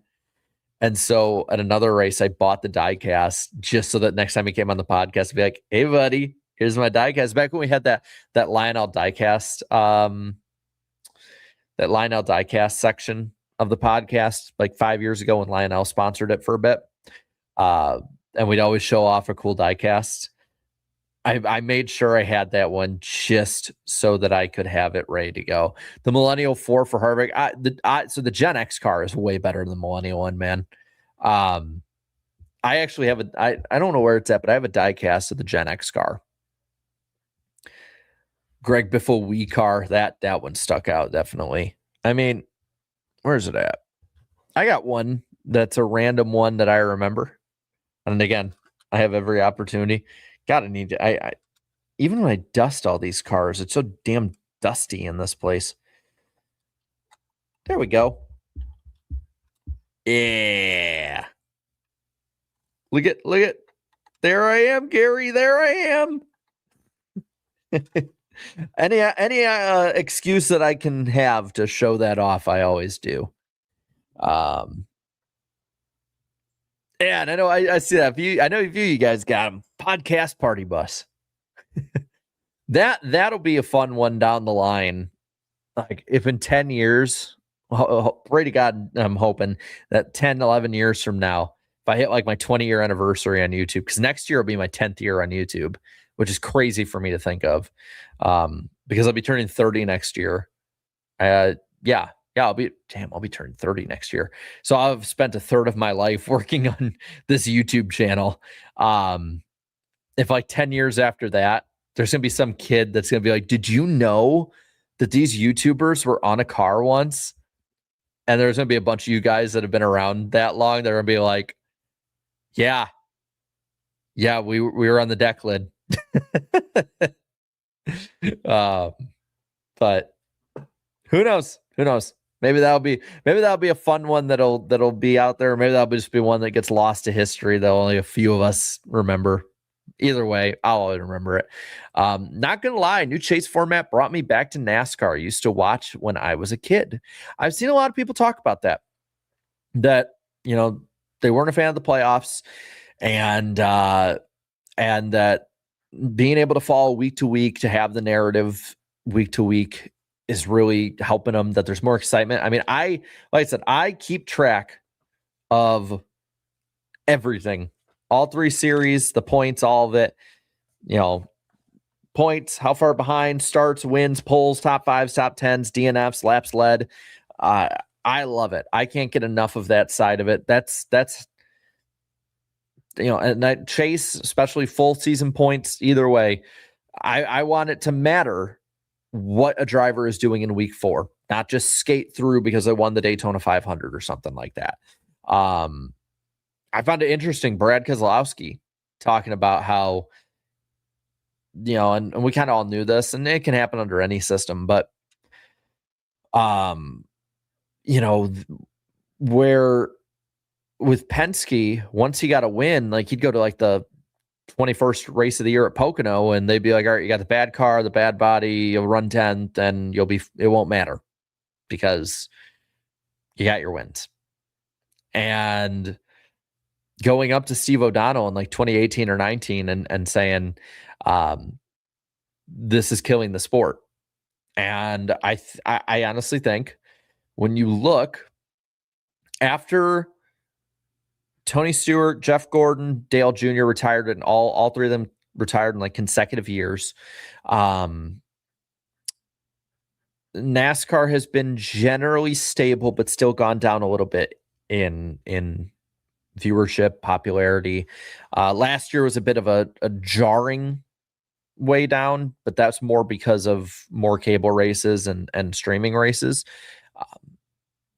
And as much as Jimmy fans might want to say that Jimmy is leaving as part of the reason it went down, there really wasn't much of a change in general with that. I hate to break it to a lot of you guys. Jimmy Johnson is a great driver, an elite driver, popular with the diehard fans, but he did not have the mainstream or casual or even like maybe not diehard, but still like interested fan as invested as Jeff Gordon, Tony Stewart, Dale Jr. did.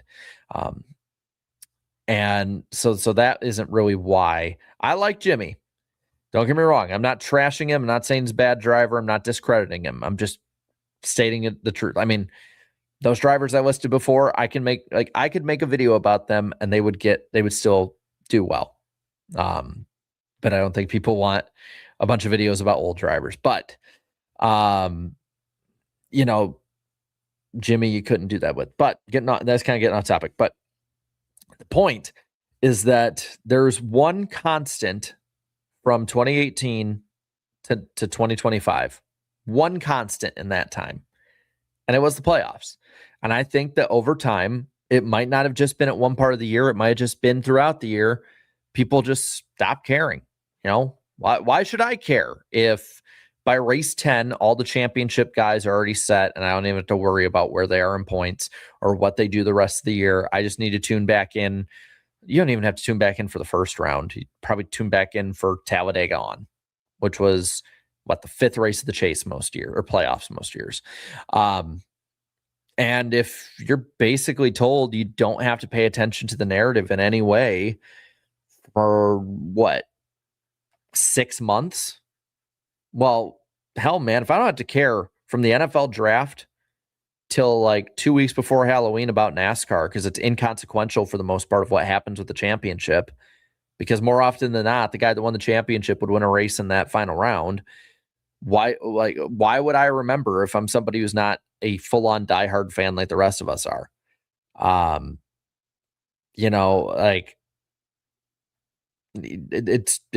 It's true. And I think that's why we don't have it anymore. That's why, like, if the fans were pissed off about it, but nobody that was a voice for the fans like Mark Martin or Dale Jr.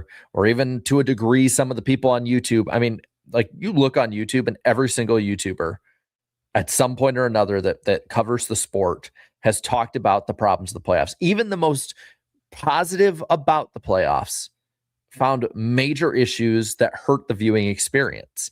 And if people that had that kind of audiences or that kind of, or the standing that those drivers and ex-drivers had in the sport, if they didn't bring those points forward and it was just complain, the people at top could have just buried their heads in the sand and said, it's just people that are sour grapes. I think that's what Kyle Petty said at one point about people, and we could have the people on Sirius like Daniel Trotta and Larry McReynolds making fun of the rest of us for it. But I think the amount of people that came out to bring up good points, great points, that were all bots about it, like, and basically show like, yeah, there's reasoning to this.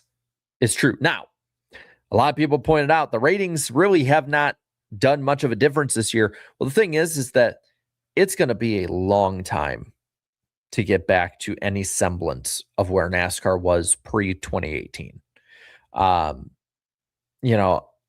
don't think NASCAR, unless they get some transcendent Tiger Woods-esque superstar that changes the sport, that gets mainstream appeal in every single way. And not because Michael Jordan is their team owner, not because they have some crazy bonsai move that's good for TikTok, not because they, were part of a team that was in Le Mans. Like, they get somebody that is like a Tiger Woods, that is like a Caitlin Clark, that is like, any NFL star you can think of, from Justin Jefferson to Joe Burrow to Patrick Mahomes, Saquon Barkley, you name it. Like, if they can get somebody that can draw people in, we might see that again. That's what Dale Earnhardt was to this sport. That's what Jeff Gordon was to this sport. That's in the 2000s what Dale Jr. and Tony Stewart were to this sport as well with Gordon. That is going to be what draws people in. But the current deal as well hinders how far NASCAR can go, which is why they need to try and maximize. That's why, to a degree, the Cleats McFarland thing is going, even though that's probably just going to be a 2 or 3 year experiment and not really last a long time. No disrespect to him, but it's like, he's got a really, really good business that he's not going to kill for a NASCAR career. You need to maximize as many of your stars as much as possible. NASCAR's done a great job this year of getting their drivers out there, more personality, working with teams to get sponsorships so these guys can be more secure. They need to get more of these guys out there. They need to get somebody, like whether it's Carson Hocevar. I know everyone wants to compare Carson Hocevar to Dale Earnhardt.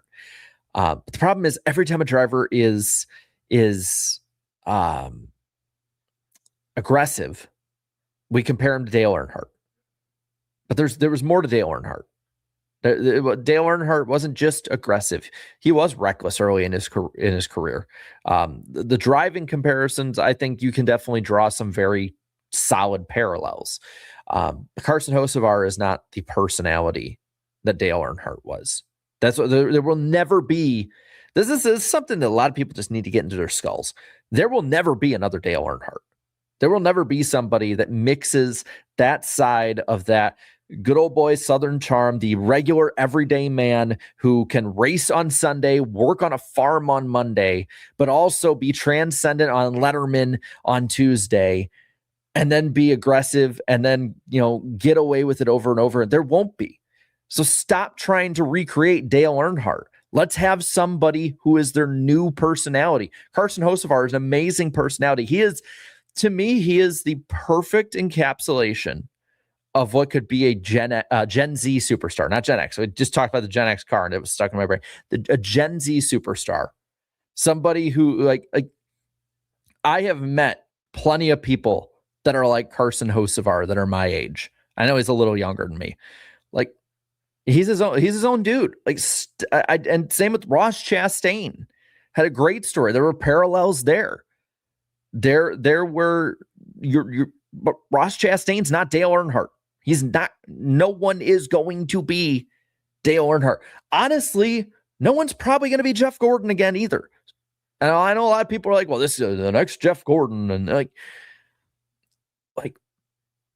I know it's rich coming from me after stumping for full season points, even though I have more reasoning than just nostalgia for that, even though I didn't watch during Cup with that. I watched O'Reilly and Trucks during that, and they had some pretty damn good battles, I remember. But it's like just that nostalgia baiting, man.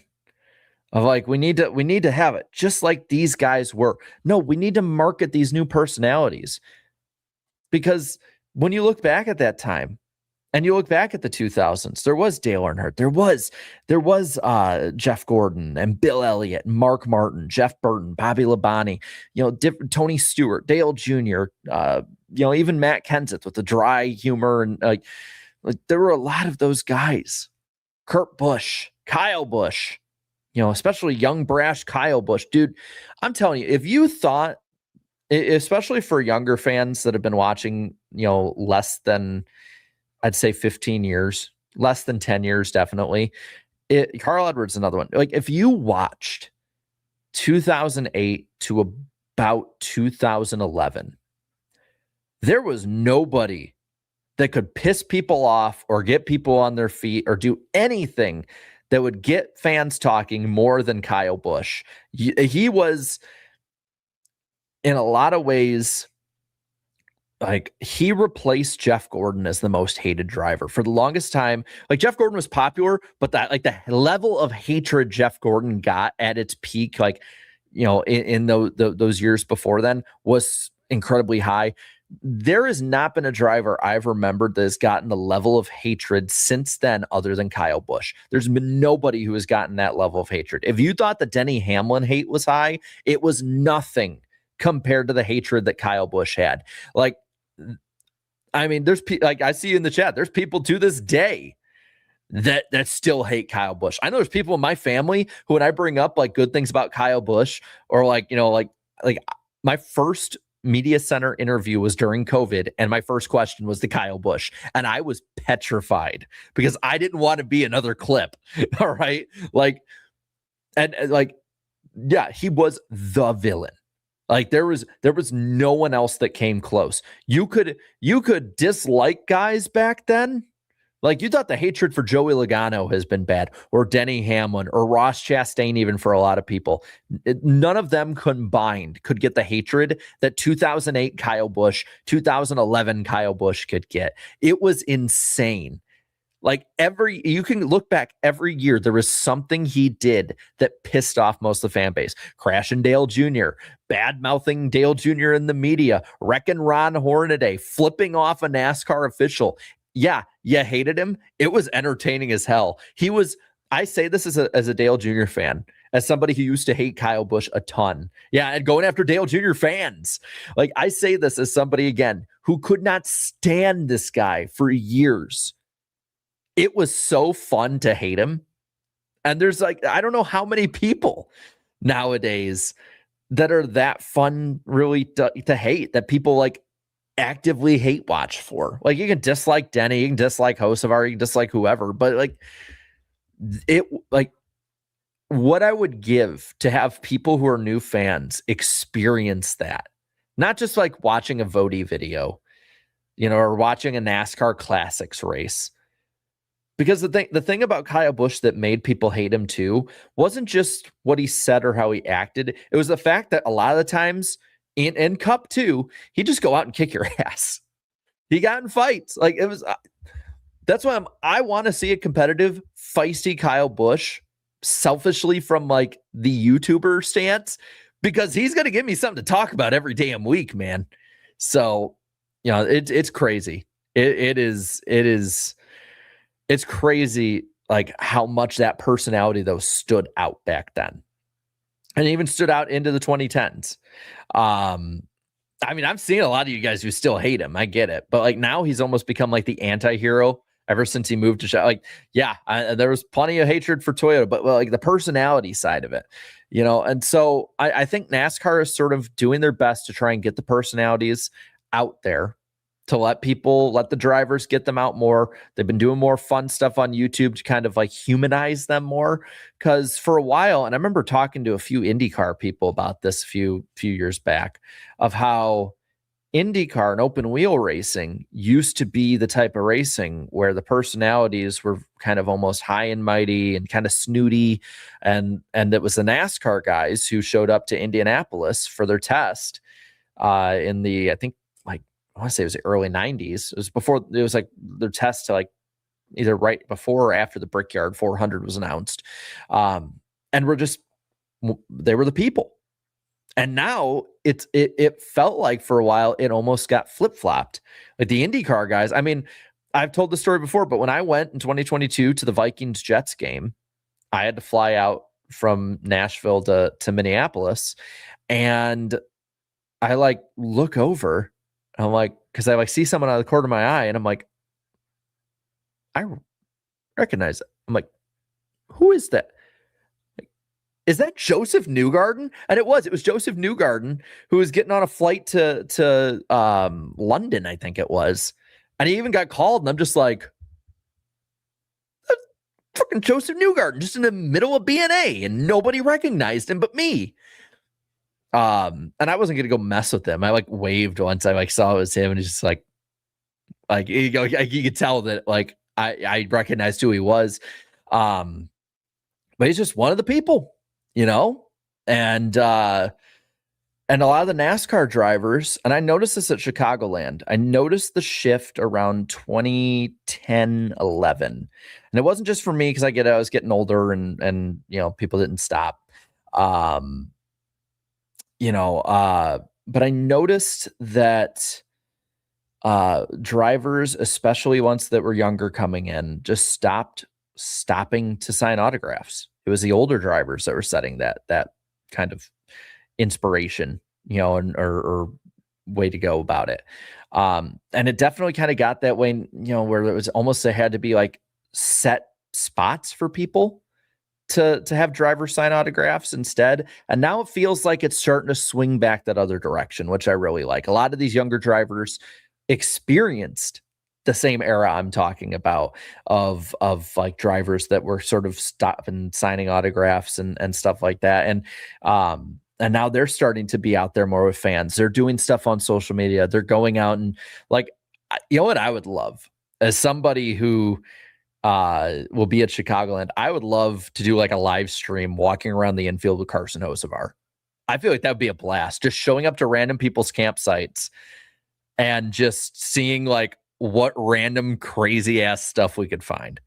I wonder, I should probably honestly like send something over, be like, would you be down to do this like the Friday night of Chicagoland weekend and just see what the hell? Trust me, there is some stuff that I probably would not be able to put on the internet. Like it would probably get age restricted as soon as the stream ended. Trust me. There was an old saying that me and my grandpa had, that what happens in Chicagoland stays in Chicagoland unless it's funny. There's a few things, man, that will stay in Chicagoland that will not reach the internet. That is for sure. But the big thing is like, let's just let personalities be themselves, and we will see, and NASCAR will reap the benefits in the long term. But it's going to be a long-term fight. You got to let the people be themselves. You got to let the narratives be themselves, and you got to get in front of people. The next TV deal, I hope they take a pay cut and just try and take the exposure, because I think, especially if they can do it correctly, it would help a ton long-term. Talladega Boulevard with car. Oh man, that would be fun. That would be fun. Even if like it were just everywhere, like if he did it for his Twitch channel, I would love to see that. Let's see. I need a Centric top 10 like I need air. I bet 30th in points, 48 out of the chase right now. Yeah. Oh, Duke Chronic, thanks for being a member. I appreciate it. Ice, who raged better, KFB or Kurt Busch? Kurt raged more. Consistently. Kyle hit the higher peaks. You got to remember, well, it's hard to say that, because then I also remember Kurt Busch and Tony Stewart had their little spat in 07 and 08 with like Dover and then the Bud shootout. But then but then Kyle also had that rage out against Ron Hornaday at Texas. You had the two of them get together in 07. The Busch brothers in the 2000s, man, there was not a more hated family, I think, in NASCAR maybe ever. If you look at like the two of them combined, I mean, basically from 2001, 2002 on till about 2000, I would say the peak Kyle Busch hatred was definitely 08 to 2011. Like it was still up there. Like 2015 pissed people off and people didn't like him like in the 2010s, but it was definitely not to the vitriol that it was in the late 2000s, early 2010s. But Kurt Busch too. I mean, 2011, I think, it's in the chat. He cussed out Jamie Little. He cussed out Dr. Jerry Punch at Homestead in 2011. I remember watching that on YouTube on my phone, coming home from my grandparents during the red flag. Like it got posted or something like during then, or like the day after or something like that. God, it's tough, because Kurt consistently had a higher rage out peak, or like not peak, but like rage out level. But Kyle Busch could he could completely ruin his own race with like one move. Man, I mean, there'll be somebody that gets that hatred again. I don't know who it's going to be, but yeah, it refrains me from beating the shit out of you. Poor Bob. How the hell you treat Bob like that? I actually went on NASCAR Reddit. Now we're just like we're in like, random stream after dark at this point. I went on an old Reddit thread and found that like 10 or so years ago, people on there hated Bob. Like they couldn't stand him. And now they all love him. Hell, I've seen like I'm not by any means liked on there a ton, but I've even seen a lot more people that are cool with me on Reddit than like 5 years ago. I used to be hated by a lot of them on there. Eric, he's loved on there now. He's established himself, and people realized they were jumping the gun on thinking stuff about him. That's just the cycle of NASCAR Reddit and NASCAR social media, though. Like people that are new or people that do different things, they might get hated for a bit. But as long as you stick around, as long as you don't like act like a total asshat all the time, generally people will come around to you. I mean, hell, people have come around to Kurt and Kyle Busch. Like Kurt Busch, I would argue, is now loved by the NASCAR fan base. And 10, 15 years ago, that wasn't the case. I saw Eric was Eric actually sent me and Danny a picture during that. He goes, "Hey guys, check this out." No, it was a video. It was a video he sent during it. And we're like, "Oh, do you just do this?" He goes, "No, I'm still in the car." I'm like, "What the fuck?" I thought that was so cool, though. Awesome video if you haven't seen already. Eric basically taking an O'Reilly car with an Xfinity branding and all the other stuff to make it street legal down the strip on Las Vegas. So cool. Yeah. Hey, Dad. Kyler Murray. See you tomorrow. See you guys tomorrow. Miniberg will be ready. And yeah, we'll root for the short king. We're either going 6-11 or 13-4. No in between. Your thoughts on the IndyCar NASCAR doubleheader? I loved it. I absolutely loved it as a racing fan. From what I saw a clip of David Land show Unverified, and they had pretty much said the same thing that happened at Indianapolis when I was there for the double happened at Phoenix, where it was oil and water with the fan bases. I think a few more IndyCar fans stuck around, for the O'Reilly race, but it's going to be difficult, unless you do it more often. Get more bang for your buck, get 4 or 5 good races in a weekend. And people will start coming around to it, but you got to do it more. And it can't just be here for a year or two and then not have one for 3 or 4 years and then pick it back up. Like I think we need to have 1 or 2 of these every year, preferably in the first half of the season. Spice up, like Eric had brought up, we had said last night, all of the tracks we wanted it to be at, all the tracks had one date in the NASCAR schedule. Make it a way to spice up each weekend. Nowadays you need so much more, I think, than just a good points format, though, to make each weekend really feel grand. So let's make 1 or 2 weekends feel really big. Let's make Phoenix and Richmond a big one. It's going to be on the Fox schedule, so you got to, as much as I would love Michigan, I doubt that they're going to go to Michigan, but I doubt that you're going to have Michigan in like April or May. I mean, it could still snow in April in Michigan. Maybe Chicagoland in May, but that's very rainy part of the year. I don't know. I don't know where you do it, but I loved it. I want to see more. Thank you to Ethan and Isaiah for being new members, going back and forth, just showing you both. I appreciate it, though, for jumping on and we do so many live streams, and I got to say, I've really, really enjoyed doing more live streams. The post-race streams on top of the podcast, on top of some of these ones. I love doing live streams with you guys. It's fun just to sit and talk about the sport. What about the next gen makes it so hard for vets to drive? Even Junior says it's a hard car to drive, and Gordon won't get in one. I think a lot of it's because it's very much like a sports car. So it's not like the traditional stock car that these guys drove their career, and some of them even grew up driving. I feel like nowadays, from the way that people talked about, the way people talked about the next gen, that the trucks and O'Reilly cars have more in common than O'Reilly and Cup has, or truck and Cup. I mean, back in the COT days, a lot of people talked about the trucks being a lot closer in driving style to the Cup cars. And it's just, I think that's part of it too. Jimmy Spencer and Kurt Busch rivalry is crazy. Yeah. talk about two explosive personalities from two totally different worlds as well. Being a little kid Kyle fan from 09 to 15 was so fun. I bet it was fun, but I bet, man, it was like a roller coaster. God, man, I can't believe I'm nostalgic for how that was back then. You know, I really can't believe that, honestly. But it was a crazy ass time, man. It was crazy. That was a longer super chat stage break than I thought we'd have. But this is the fun thing about these streams is we're able to, and I'm able to pop you guys up on the from the chat too. Thoughts on New Hampshire Indy NASCAR doubleheader? I'd be cool with that.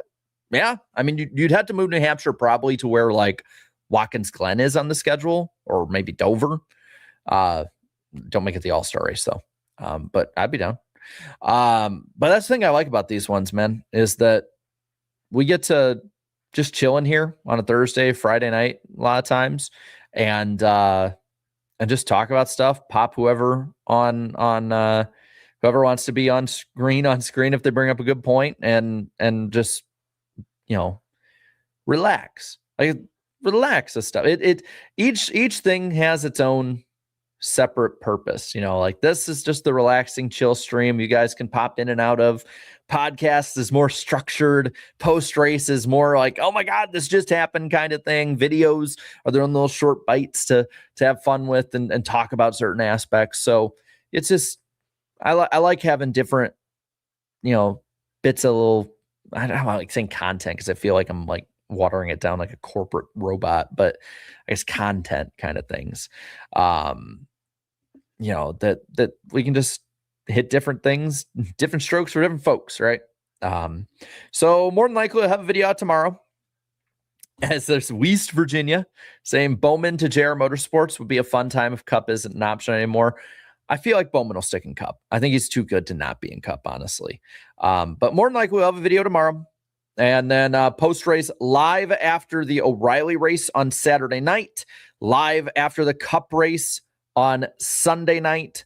And, you know, we'll just keep on rolling. So thank you guys so much for just coming in and hanging out. And I hope you have a great rest of your Thursday night. I will see you this weekend for sure. And have a good one, guys. Bye.